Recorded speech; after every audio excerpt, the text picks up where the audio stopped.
Who left an unloaded rifle in the middle of the Utah State Capitol last month will not be charged. Yeah, Chris Jones with more on the story for us tonight. Chris, the Salt Lake County District Attorney, saying that Cameron Crime Fighter, that's his name, did not break any laws.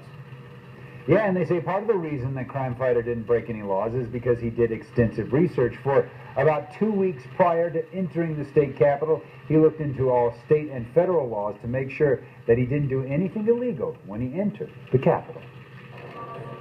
He walked into the Capitol with a box, Cameron Crime Fighter, and a wreath. Left this bundle of items, including an unloaded rifle with the firing pin removed, in the middle of the Capitol Rotunda.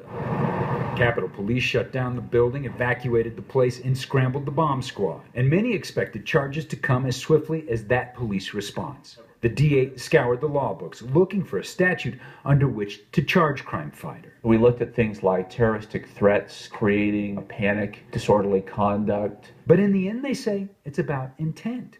The DA says Crime Fighter's intent was to make a constitutionally protected point about gun violence. They say he didn't intend to scare, hurt, or terrorize anyone.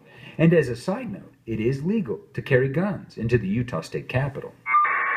He said that a community college shooting in Oregon had really affected him, and he wanted to leave a memorial to the victims. It's just wrong. State Representative Lee Perry says Crime Fighter created all kinds of havoc with his speech, and he says he may sponsor a bill that may regulate what people can bring into buildings like the state capitol. If there was a law in the books that said no firearms in government facilities, is that something that you would support?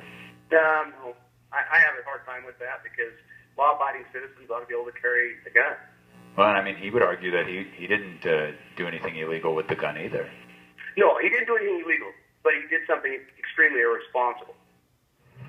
And in addition to the rifle that was brought into the state capitol, according to the DA, they say that Cameron Crime Fighter also added a picture of the globe drawn by children, a list of the names of all of the people who were killed in that shooting in Oregon back in October, and also he had his NRA membership card that he had ripped in half, all of that as part of his protest against gun violence, guys. Back to you. All right, Chris.